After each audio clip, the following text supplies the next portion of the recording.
श्री स्वामी समर्थ. नमस्कार मंडळी. मार्गशीर्ष महिन्यातील प्रत्येक गुरुवारी श्री महालक्ष्मी व्रताची मांडणी करून अगदी मनोभावे पूजा केली जाते. पण या पूजेप्रमाणेच पूजेचे उद्यापन करण्याचा देखील एक विधी आहे. तर तुम्ही सुद्धा या व्रताचे योग्य पद्धतीने उद्यापन केलं तर तुम्हाला त्याचं पूर्ण फळ मिळेल, या व्रताचं संपूर्ण फळ मिळेल. तर आजच्या व्हिडिओमध्ये मी तुम्हाला मार्गशीर्ष गुरुवारचे उद्यापन कधी आणि कसे करावे, त्याचबरोबर चौथ्या गुरुवारी अमावस्या आली आहे तर या व्रताचे उद्यापन कधी करावे, पूजा उपवास करावा की नाही, चौथा गुरुवार करायचा का, अशी संपूर्ण माहिती मी तुम्हाला आजच्या व्हिडिओमध्ये देणार आहे. तर त्यासाठी व्हिडिओ शेवटपर्यंत पहा. चॅनलवरती नवीन असाल तर चॅनलला नक्की सबस्क्राईब करा.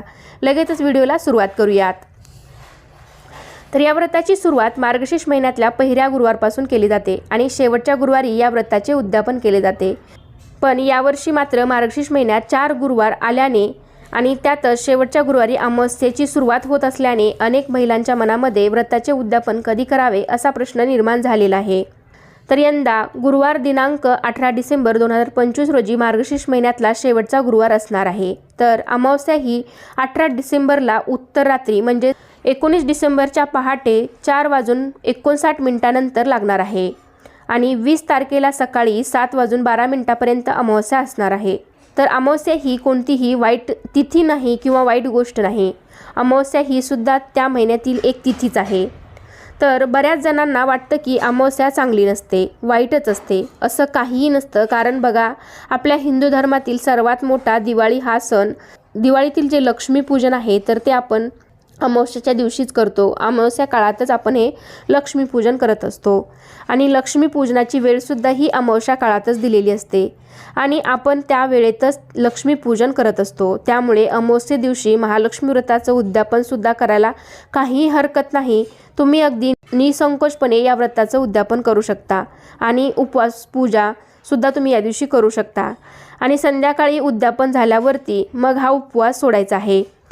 चौथ्या गुरुवारीच आपल्याला उद्यापन करायचं आहे. कारण मार्गशीर्ष महिन्यातील शेवटच्या गुरुवारी उद्यापन करावं असं त्या पुस्तकांमध्ये, व्रतकथेच्या पुस्तकामध्ये त्यांच्या नियमामध्ये दिलेलं आहे. त्यामुळे शक्य झालं तर चौथ्या गुरुवारीच उद्यापन करावं. आणि चौथ्या गुरुवारी तुम्हाला जर काही अडचण आली असेल तर आपल्या घरातील दुसऱ्या किंवा शेजारी महिला असतील तर त्यांच्याकडून तुम्ही पूजा त्यांना मांडायला सांगा, आरती करायला सांगा. आलेल्या सुहासिनींना हळदी कुंकू, एक फळ, व्रतकथेचं पुस्तक त्यांना द्यायला सांगा. उपवास मात्र तुम्ही स्वतः करा. अशा प्रकारे सुद्धा तुम्ही उद्यापन करू शकता. शेवटी भावना महत्त्वाची आहे. तर बघा, काही स्त्रियांचा एखादा गुरुवार काही कारणास्तव म्हणजे सुतक कोणाला असेल किंवा कुणांना एखादा गुरुवार मासिक पाळीमुळे गेला असेल तर त्यांनीसुद्धा काही काळजी करण्याचं कारण नाही. तर त्यांनीसुद्धा शेवटच्याच गुरुवारी उद्यापन करायचं आहे. बघा, तुम्ही त्या दिवशी उपवास केलेला असतो, कथा ऐकलेली असते, काहीतरी सेवा तुमच्या हातून देवीची घडलेली असते. त्यामुळे तुम्ही शेवटच्याच गुरुवारी या व्रताचं उद्यापन करायचं आहे. असं त्या पुस्तकामध्ये, व्रतकथेच्या पुस्तकाप्रमाणेच, त्या पुस्तकात सांगितल्याप्रमाणेच तुम्ही व्रताचं उद्यापन करायचं आहे. तर आता आपण उद्यापन कसं करायचं तर ते पाहूया.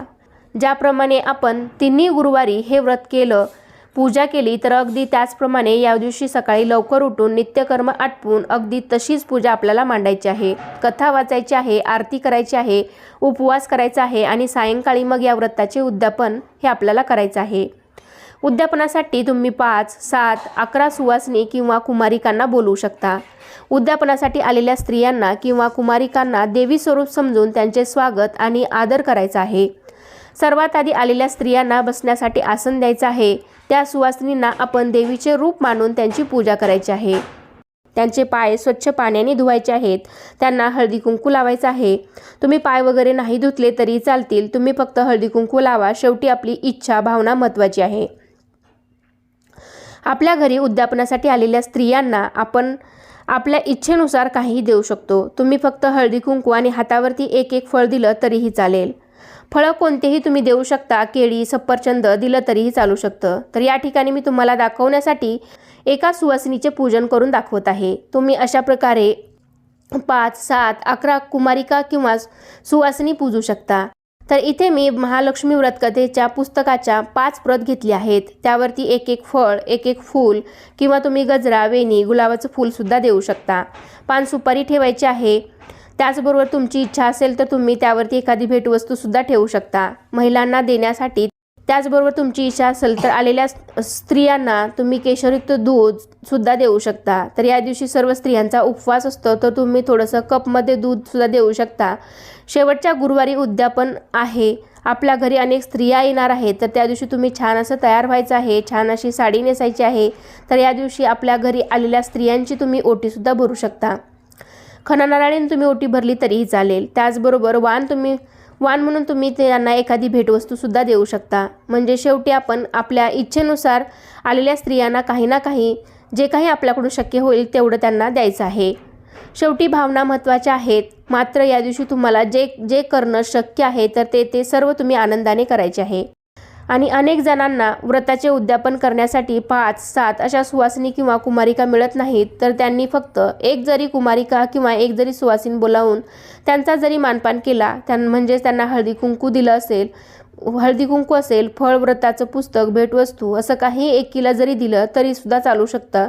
म्हणजेच तुम्ही तुमच्या व्रताचं उद्यापन या प्रकारे सुद्धा करू शकता।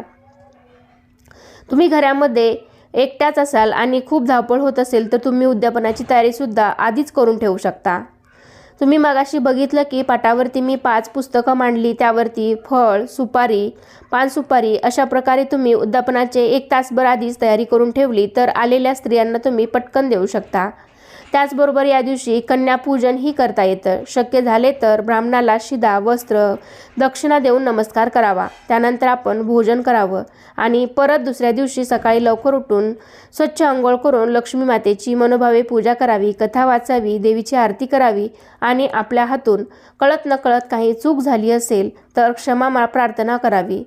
तुझे वास्तव्य, हे देवी आई, तुझे वास्तव्य आणि कृपादृष्टी आमच्या घरावर सदैव असू दे अशी मनोभावे प्रार्थना करावी। नंतर आगमन, पुनरागमन असे 3 वेळा बोलून घटावरील नारळ उचलून ठेवावा। जे काही निर्माल्य असेल, पानं फुलं असतील ते तुम्ही वाहत्या पाण्यामध्ये विसर्जित करू शकता किंवा बागेमध्ये, गार्डनमध्ये, शेतामध्ये खड्डा खणून त्यामध्ये सुद्धा पुरून टाकू शकता। घटावरचा नारळ तुम्ही वाहत्या पाण्यामध्ये विसर्जित करू शकता किंवा तो नारळ तुम्ही फोडून प्रसाद स्वरूप म्हणून घरीच खाऊ शकता। जशी तुमच्याकडे पद्धत असेल त्यानुसार तुम्ही करू शकता। तर अशा प्रकारे आजच्या व्हिडिओमध्ये मी तुम्हाला गुरुवारच्या व्रताचे उद्यापन कसं करायचं, कधी करायचं याबद्दल बरीच माहिती दिलेली आहे। तर कसा वाटला तुम्हाला आजचा व्हिडिओ मला नक्कीच कमेंटद्वारे सांगा। व्हिडिओ आवडला असेल तर व्हिडिओला लाईक करा, तुमच्या फ्रेंड फॅमिलीमध्ये शेअर करायला विसरू नका आणि असे छान आपल्या सणांशी रिलेटेड व्हिडिओ पाहण्यासाठी आजच आपल्या चॅनलला सबस्क्राईब करायला विसरू नका। चला तर पुन्हा भेटूया अशाच एका छान माहितीपूर्ण व्हिडिओमध्ये। तोपर्यंत सर्वांना श्री स्वामी समर्थ।